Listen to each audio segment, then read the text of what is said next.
Naalala nyo ho mga kababayan, itong linggo lang ho na ito, no?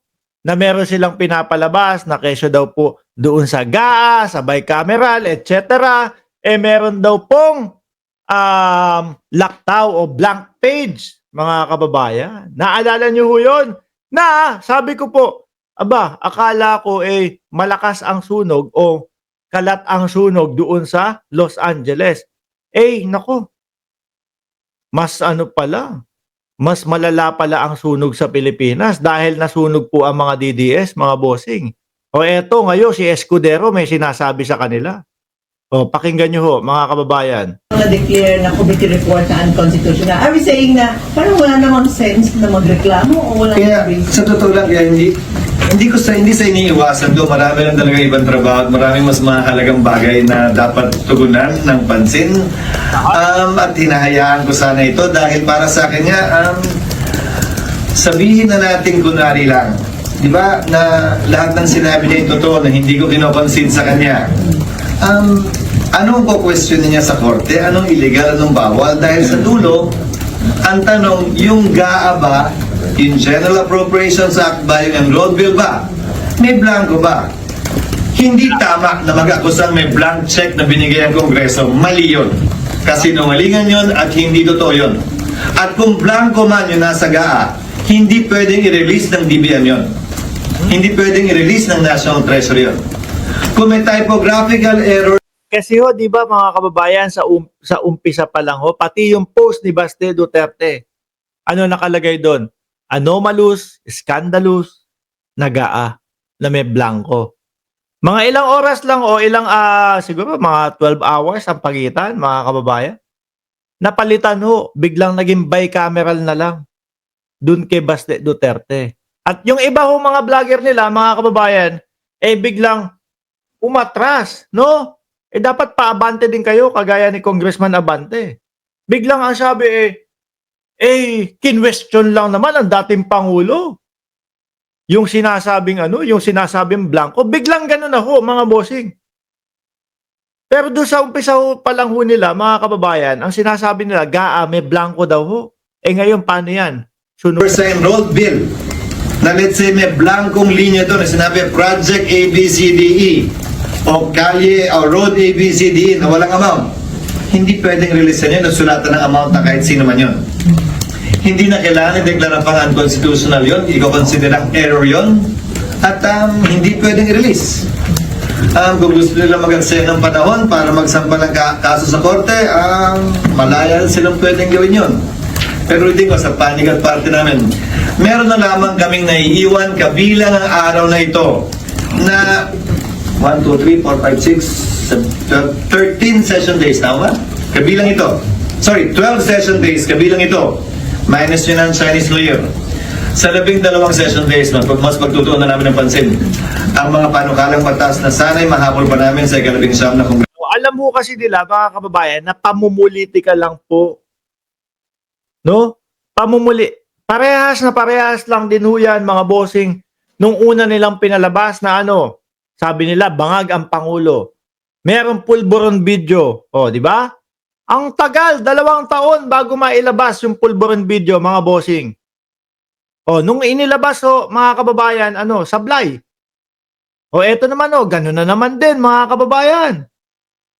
'Di ba? Ganun na naman din gumagawa ng nagtatanim na naman po ng kung ano-anong issue. Sablay na naman po, mga bossing. Eto, idagdag na po natin, mga boss. Idagdag na po natin. Eto Eto yung totoong opposition ho. Kasi yung kampo ni dating Pangulong Duterte na ang alam lang po manggulo, na ang alam lang po magmautog, mga kababayan, manira, no? Sa administrasyon, magsabi ng bangag.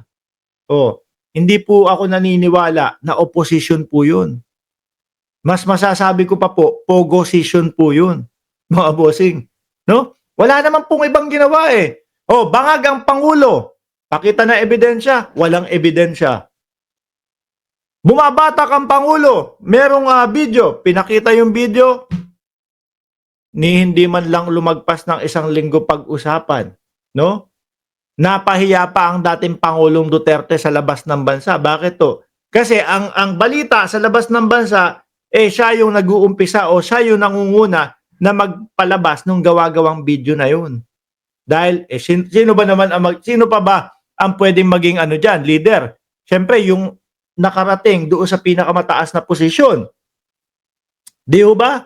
Kaya ang nasasabi ko, yung sinasabi nila o inaagawan nila ng pwesto ang mga tunay na oposisyon, pwede po sa kanila pogosisyon. Di ba? Pogosisyon. Ayan, si Roque, dating Pangulong Duterte at kung sino-sino pa po, mga kababayan, na sumasama dyan sa mautog. Ito ang tunay na oposisyon, mga bossing. No? Yung kampo ni Senador Risa Ontiveros. Ayan po. Ano sabi tungkol dyan ho? Wala akong, eto ha, oposisyon na po talaga ito. Opposition na talaga ito. Sabi ni Leo Glenn Tumala. Totoo kaya, Sir Mark? Pati daw sila Sir Mike Cervera at iba pang mga vloggers. Ipapatawag din daw sa hearing. Ako, naniniwala ako, totoo yan. No? Tayo naman po, wala na natatanggap na imbitasyon. Ako, naniniwala na totoo po yan. No? Siyempre, tatanungin po yung mga pro-government at tatanungin din po yung anti-government vloggers para maging patas po at parehas. 'Di ba, Beauty? Ito, mismong galing po sa oposisyon na kapag may nakita silang mali, pag may nakita silang hindi kaaya-aya sa gobyerno ni Pangulong Bongbong Marcos, ito po ang mga unang magsasalita. Ano sabi ni Risa Ontiveros dito? Wala akong nakitang blanco noong hindi ko pinirmahan ang BICAM report at noong bumoto kami ni Senator Coco ng no sa GAA. Kasi kahit kumontra ako sa budget na yan, in its final form ay hindi ako naniniwala na ipinasa yan ng Kongreso na may blank page pa. Sunog na sunog ho talaga. Mga bossing, yung mga DDS dito, no? Walang-wala talaga ho. So ngayon, alam na natin, talagang halatang-halata na po ng bawat Pilipino na yung mga pagkilos nila at yung mga paninira po para sa gobyerno, gusto lang po talaga nilang maagaw ang posisyon o makaupo agad-agad sila sa pinakamataas na posisyon ho. Mga kababayan, bakit? Madami na ho kasing nabubuko, no? Mga pogo. Ubus na yung pogo. Baka makonek pa yan. Kaila Alice Go. Si Roque, ayun, nagtatago dahil dyan. Di ba? Ano pa? Madami pa pong iba. EJK. Di ba? Yang confidential funds. Lahat-lahat to. Kaya, siguro ang naiisip nila, mga kababayan, na maging solusyon, sirain itong administrasyon ni Marcos. Upang sa ganon, ang mamamayang Pilipino mawalan ng tiwala sa kanila at pababain si Bongbong Marcos. Kaso ho, mga bossing, bawat banat nila, bawat paninira ho nila, nahahalata ng bayan. Biruin nyo ho yun? Kaya, wag na kayong magtaka. Doon sa mga surveys nila, talagang, pag di ba Ma'am Lori Mamawag, di ba Ricky Rase, pag sila, mga bossing. Pero, kapag sila ho ang naglabas ng survey, mga boss, number 1, si Buloy. Number 1, si Buloy. Di ba, mga kababayan? Ay, nako. Wag po kayong mag-alala, mga boss chief, sir. No? Hanggat nabubuhay po ang isang Mark Ramos, ide-debunk natin ang ide-debunk yan at ipapakita natin sa mamamayang Pilipino kung ano po talaga yung katotohanan. At talagang ibablock natin yung mga yung mga puro panira lang po ang ginagawa sa administrasyon. Okay?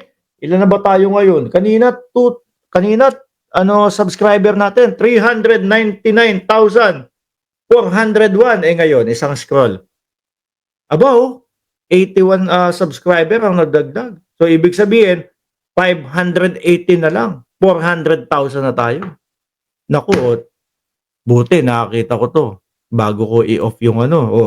Pakisuportahan po, no? Si Banat Boy, mga kababayan. Minsan nagtatampo ko sa tao na ito eh. Alam nyo? Kaibigan ko yan. Pero nakakapagtampo yung hinayupak na yan. Biruin mo ha?